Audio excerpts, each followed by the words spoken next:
नमस्कार मु निवेदिता साहित्य महकर कविता अगणा को स्वागत करुछि।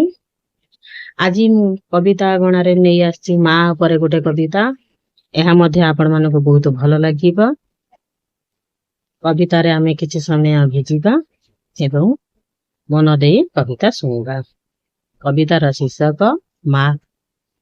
माँ तुमे जगतर ममतार मंदिर। माँ तुमे जगतर ममतार मंदिर। तुम स्नेह ममतारे ए जगत सुंदर। तुम ठारू जगतरे केही नाही सुंदर। तमे माँ आम पाई चलंती ईश्वर। तुमे गुरु ब्रह्मा तुमे गुरु तुमे ब्रह्मा तुमे सृष्टि जे आमर। बुकु चुरी देई अछ ए जीवन सुंदर। तुमठू आदि ये दुनिया तुम ठारे अंत। गगनठू बेसी खोला तुमरी पणत। छातीरू अमृत देई कल तुमे मनीष।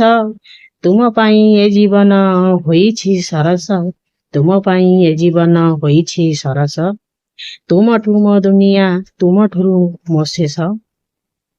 तुमठू मो दुनिया आरंभ तुम ठारू शेष। तुम से चरणे सारा ए जगत ए सारा ए जगत। तुम आशीष भरा हाथ रखिथिब ए मस्तके। तुम आशीर्वाद ए जगते होइबु जे अजय होइजिबु अजय। तुम से चरणे माँ करुछि शपथ। सूर्य चंद्र भूली पारे जीवन केबे भूलिबिनी माँ गो। तुम से चरण केबे भूलिबिनी माँ गो तुम एसी चरण। कविताटी माँ को ऊपर लिखा होईछि। यदि आपण माने आपण मानकर माँ को सेतिके भल पाउथिबे ताले निश्चिंत लाइक कमेंट शेयर करबाकू आतो भूलिबेनी। रहउछि नमस्कार।